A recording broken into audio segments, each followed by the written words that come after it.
So around a 26-kilometre drive outside of bustling Barcelona, you will find the Circuit de Barcelona, Catalunya, where we have a new top speed record.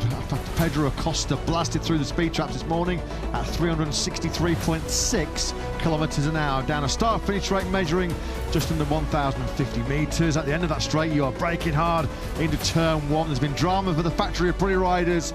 Crashes for Bezzecchi and Martin in that tight turn two. Sector 3, you come through the fast right-hander of 9. Sector 4 kicks off with another hard braking zone here in Catalunya at turn 10. There are your most demanding braking points into 1, 4 and 10. What about the overtaking opportunities? Plenty of them here, particularly on the brakes into turn 1, which is where we're going to find the action from last year when it was 73 versus 93. Marc versus Alex Marquez. Who won the game of there on the brakes? On this occasion, it was Alex.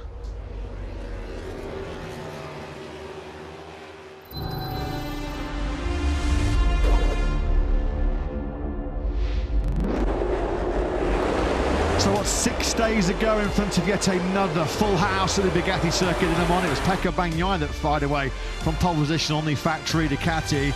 Alex Marquez's hopes of back-to-back wins after his Spanish success in Jerez were ended early on after he crashed early on at the chicane. Pecco Bagnaia was running a strong second when he crashed the factory Ducati ahead of Pedro Acosta, but it was Jorge Martin, just as he did in the Tissot sprint, who came charging through from the third row of the grid to deny Marco Bezzecchi a return to the top step of the podium. Another Aprilia 1-2 for the first time in history, and Aprilia lockout of the podium with Ayagura joining in the fun as well. Jorge Martin winning on a Sunday for the first time since the Indonesian Grand Prix at Mandalika at the end of 2024. 1 point is the gap splitting Bez and the Martinator at the top of the World Championship, but it has been dramatic. It has been turbulent. It has been rather painful so far here in Barcelona if you are a factory Aprilia rider. Jorge Martin, 3 falls so far this weekend. He's got more hard work to do from the third row of the grid. On this occasion, having come through from 7th to win the Austin sprint, having come through from 8th to win the sprint last time out in France, and 7th on the grid in Le Mans to win the Grand Prix. Well, Jorge Martin's on the third row once again. 9th fastest is the Martinator. Back at the very circuit, of course, where he won the MotoGP World Championship in 2024. More drama as well for World Championship leader Marco Bezzecchi. He goes from 12th, his worst starting position since he was 14th on the grid at the Sepang Grand Prix in Malaysia last November. Coincidentally, that was the last time Marco Bezzecchi finished outside of the top 2 in a Grand Prix on a Sunday. At the head of the grid, though, at the right end of Q2 this morning, it was always another dramatic 50-minute session, was Pedro Acosta. He's dreaming. Are the Pedro Acosta fans dreaming? I'm sure they are, that this weekend will be the occasion where the 21-year-old Spaniard takes his first ever MotoGP victory. Yesterday, he was fast on Friday, and the 4th time in 47 MotoGP races, he has done that. On pole position for the first time since the Japanese Grand Prix Motegi back in 2024. This morning, only KTM's 5th pole in 176 Grand Prix. Can Acosta win their 4th ever sprint over 12 laps, all coming your way in about 25 minutes time under pretty clear skies. Temperature has been building throughout the sprint Saturday here after a cool start to proceedings yesterday. And talking you through the action as always, Matt Burt, Lewis Sutterby in the commentary box, Jack Appleyard down a sun-kissed pit lane. Pedro Acosta then on pole position, a surprise name behind him on the front row of the grid, with VR46 racing team rider Frankie Morbidelli occupying 2nd, keeping the boss very, very happy, with Valentino Rossi, 7 times MotoGP World Champion, watching trackside, and Alex Marquez looking to make amends for his sprint disaster here last year when he crashed out the lead.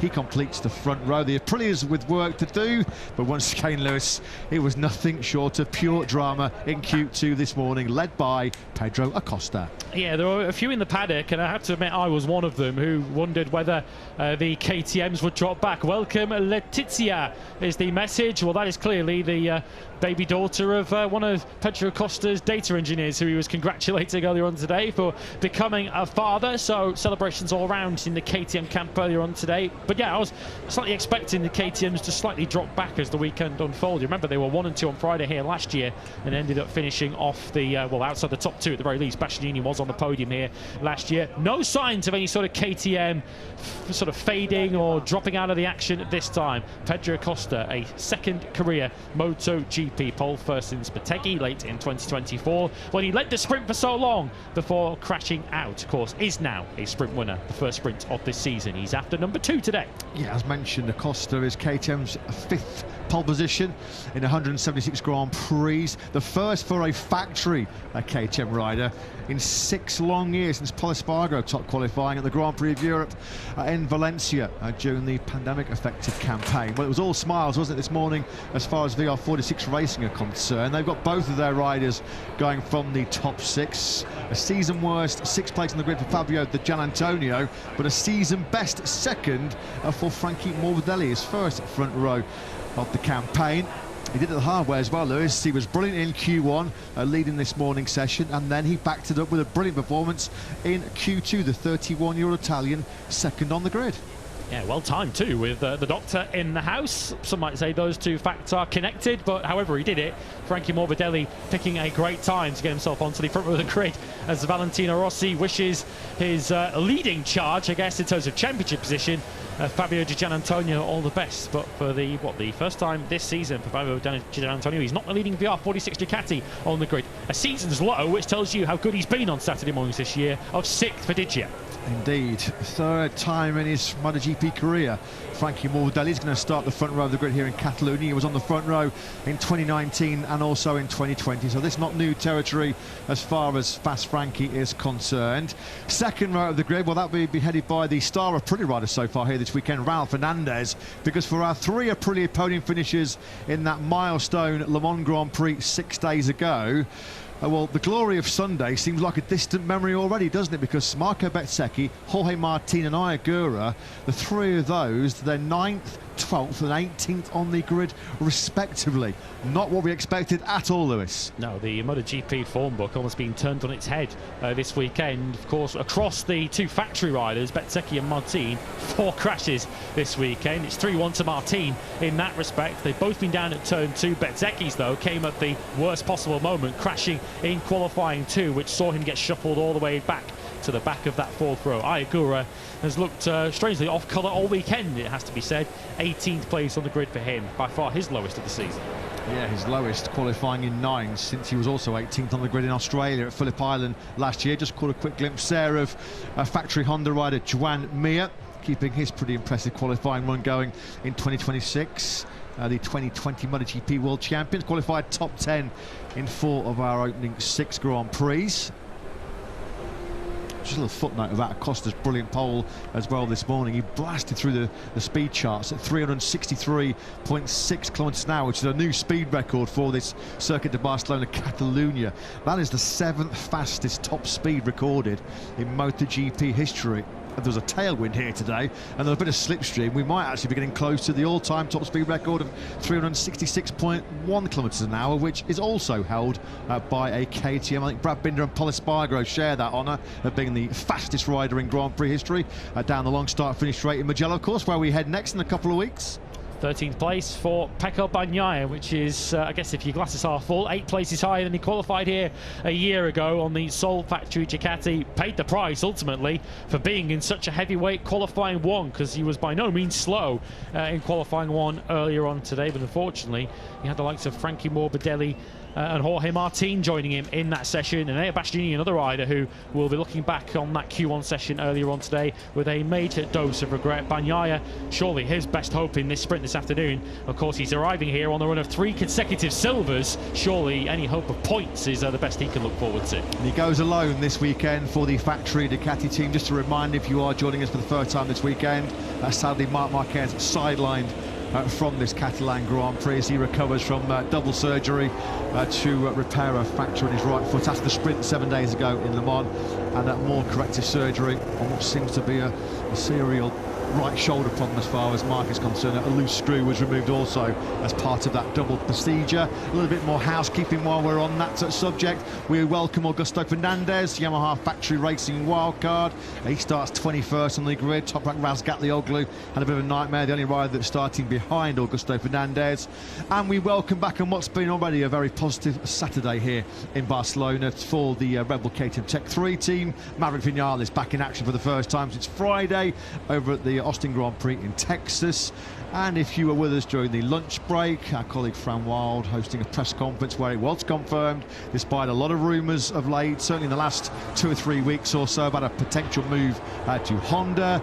New Tech 3 KTM CEO Gunther Steiner confirming kind of what we all suspected, Lewis. They're going nowhere. They're running KTMs in the new 850cc era next year. Great news for Tech 3, and particularly good news, you have to say, for KTM. It's almost like they timed it, given how competitive KTM have been so far this weekend, with a new regulations set coming up next season, new technical regulations, of course 850cc bikes, so much changing in terms of the motorcycles, of course the tyres they're on as well. It would have been a huge blow to KTM to drop to just 2 bikes for next season. All the data you can get in the run-up to next season is going to be absolutely priceless. So KTM, who clearly did make a big play once those rumours of a potential Honda switch came around, they clearly really put the boat out to keep Tech 3 on board, and those efforts were successful. 2019, of course, was when KTM first collaborated with Tech 3. A collaboration which is showing no signs of ending. No official confirmation on how long this contract extension is. Just a multiple-year deal is what we are told, that deal between Tech 3 and KTM. Well, he would have liked what he's seen so far this weekend with Frankie Morbidelli on the front row of the grid. He was pretty good around this Catalan circuit himself. Let's get the thoughts of 7-time world champion, Hall of Famer Valentino Rossi with Jack. Yeah, great to be joined by Valentino. Valentino, what did you say to Frankie last night? Because the turnaround in performance was remarkable this morning. Yeah, the first target is to try to help a little bit Franco, because the beginning of the season was difficult. And we improve. We have something new in the bike that coming better for the engine brake. Like Ducati understands something. And practice by practice, Franco increased the feeling in braking and entry. And he did a fantastic qualify. And now we will see in the race. For Fabio, the potential has been there since the start of the season. How much do you feel he needs a big result to really take profit of the feeling he has at the moment? Fabio have a fantastic pace, one of the best, and this is good for the race. But you know, now will be very important, because he will start just from P6. And for make a good race, have to do a very good start and a very good first lap. Finally, yesterday, some reports the seats for next year. 3 candidates: Nicolo Bulega, Luca Marini and Celestino Vietti. Is that accurate? Are they the 3 men vying to be in your team next year? All is open, but we want to try to find an Italian rider for the second part. We will see. Thanks, Valentino. Great stuff. Thanks as always, Jack. Great to hear from the Italian legend, Hall of Famer Valentino Rossi. Won 5 MotoGP races here in Barcelona. Well, it's obvious there, as he said, they're looking. We believe that Fermin Aldeguer will move into VR46 Ducati next season, and they want at least some Italian representation as part of that Tavuglia project next season. And that's why the name's Bulega, of course, a former VR46 Academy star himself back in the day, running riot at the moment in World Superbikes. Interesting to see how Nicolo and the World Superbike field are getting on in Most over in the Czech Republic here this weekend. Celestino Vietti, who's already had a very good Saturday in Moto2, no spoilers. Yeah, interesting to see who will get that seat. And of course, there's some family loyalty maybe at play as well, with Valentino Rossi's brother Luca Marini also in big contention. Yeah, and well, it's clearly we've got the nationality, haven't we, of VR46's second rider. So if we narrowed it down somewhat, they would be the only Italian on a Ducati, it would appear, next season, if we believe the reports, with all Spanish lineups likely at factory Ducati, with Marquez and Acosta. All Spanish riders, we suspect, at Gresini, with the likely combo being Mir and Holgado. So some Italian representation on a Bologna bullet would be very useful. So Trackhouse have had a bit of a mixed Saturday so far, haven't they? Ralph Fernandez 4th. Ayagura, though, he's 4 from the back in 18th. Justin Marks is with Jack. Yeah, nothing sums up MotoGP quite like the fact that in the space of 6 days, Ayagura goes from onto the podium for the very first time to out of Q1 and looking up against it. It's a brutal sport, Justin. Well, it's so competitive. The sports, I mean, if you just see the times from this weekend, it's just amazing where the sport is at, and you just absolutely have to be 100% mentally committed and ready, and the bike's got to be 100% to be at the front of this grid. So, you know, I certainly got his work cut out for him this weekend, but we know that he's great at managing tires, great at making calculated passes, and we think he'll be able to move his way up the grid. super pumped about where Raul is starting today as well. Great opportunity there. Yeah, Raul does have a great chance. Was this a planned trip to Barcelona, or did news last week mean you had to get on Skyscanner and book some flights pretty quick? Well, I mean, look, we have a lot going on in this race team. I mean, I have nothing to tell you right now besides the fact that, you know, there's a lot of things going on the commercial side, on the personal side, with people in the race team. So it was just one of those races I needed to be at, just doing the good hard work that an owner needs to do on the race weekend. So yeah, I would stay tuned for some exciting announcements that we've got as a company. But I'll tell you, I'm really excited to be here. I mean, this is about the most people I think I've ever seen on a sprint Saturday. I'm here on the grid and up in the grandstand. So we have a great opportunity to finish on the podium today, great opportunity to be competitive tomorrow. So any opportunity I can get to be with this team and all of our employees and with these riders is an opportunity I'll take. Thanks, Justin. Have a good one. You got it. Thank you. Jack Appleyard with the interview to Justin Marks, Trackhouse boss. And it sounds like Justin Marks has been doing a fair amount of interviewing himself here in Barcelona this weekend. They are looking for a new team manager, it seems. Davide Brivio moving into a new commercial and marketing role over at HRC.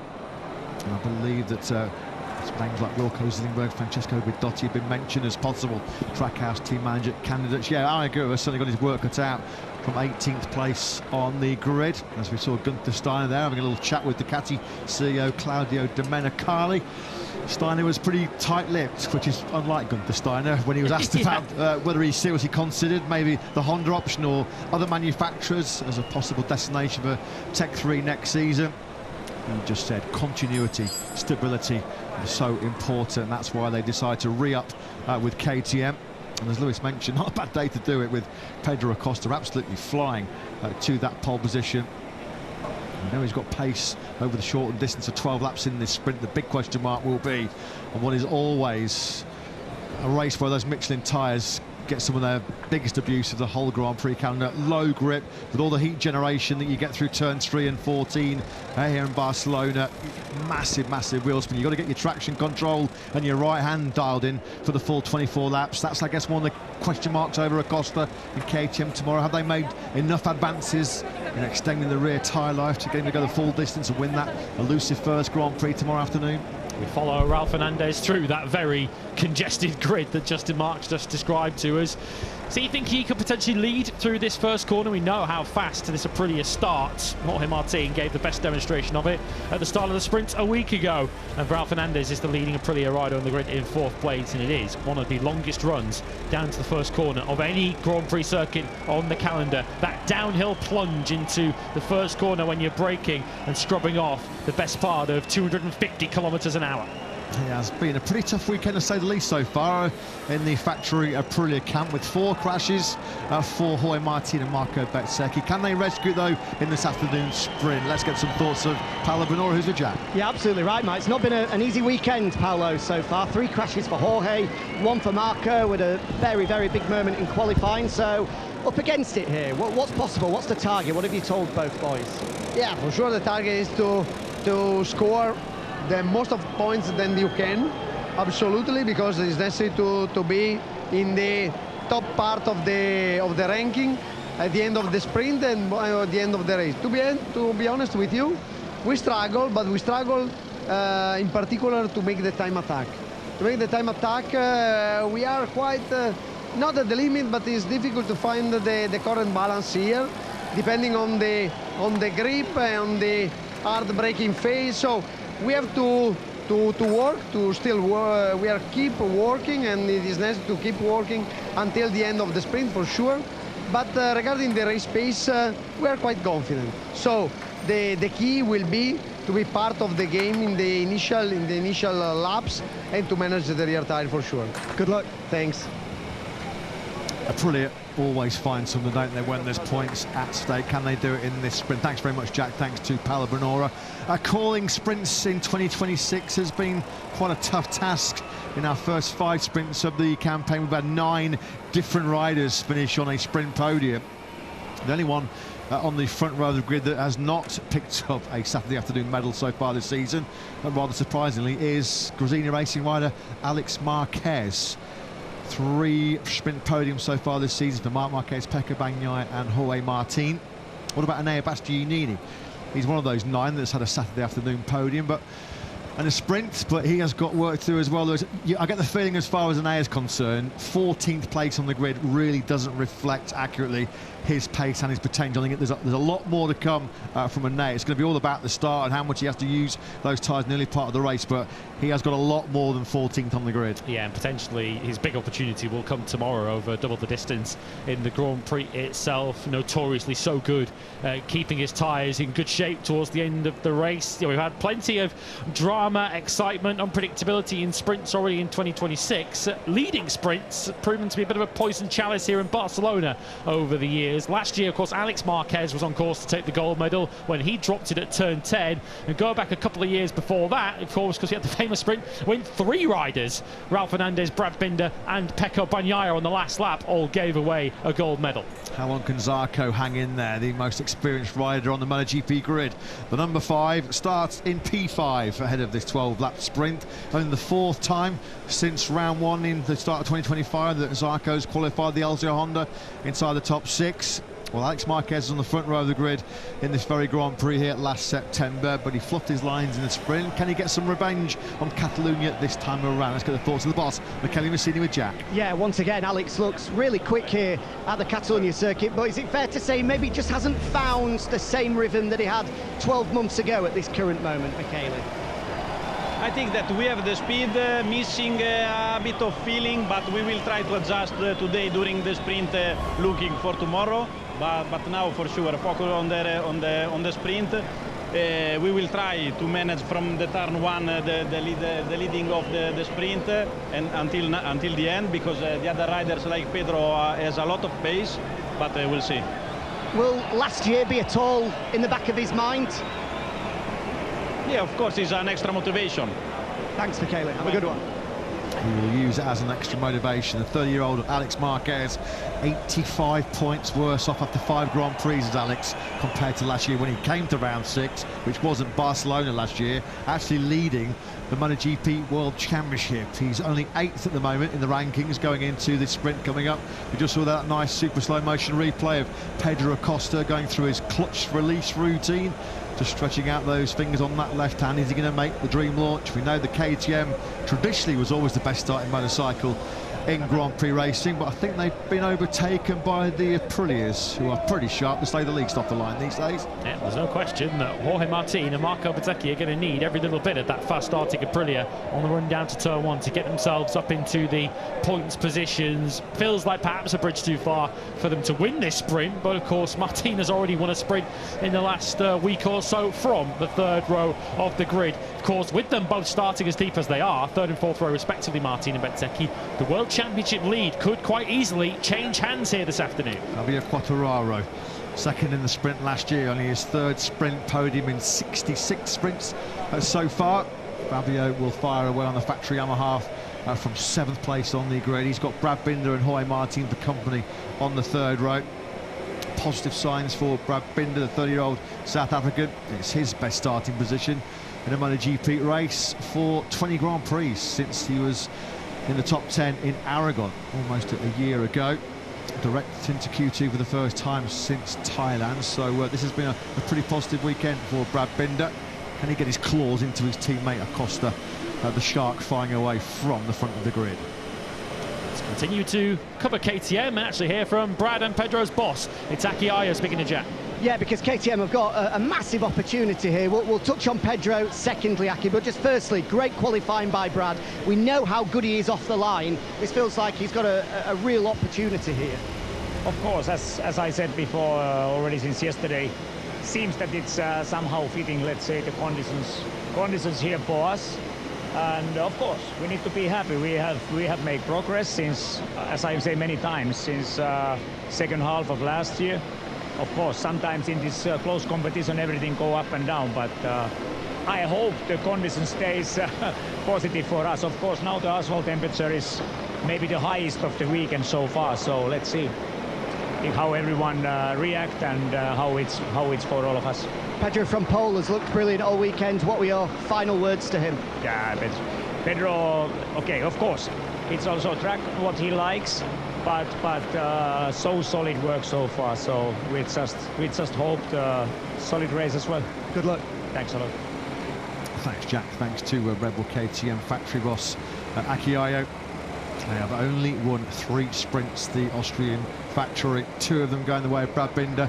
Right at the start of the sprint here at Termas Trio Honda, when he came through from 15th on the grid, he was a victor at the Spanish Grand Prix sprint, also in 2023 at Jerez.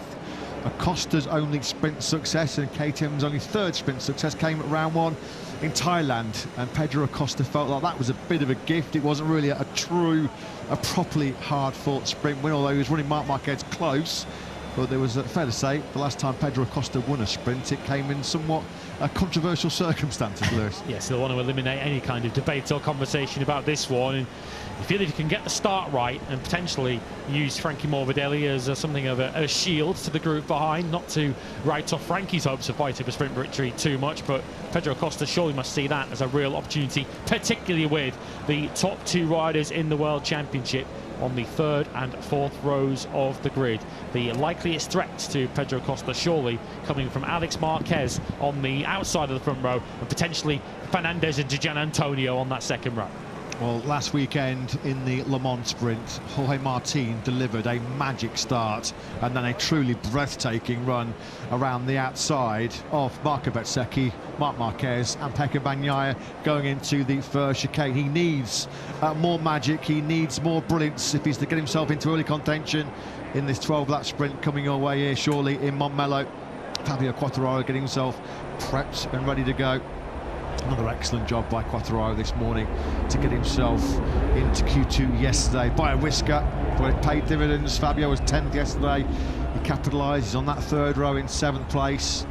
He's got Binder and Martin in the company, as we mentioned. And then the 4th row, going to be all eyes, aren't we, on World Championship leader Marco Bezzecchi.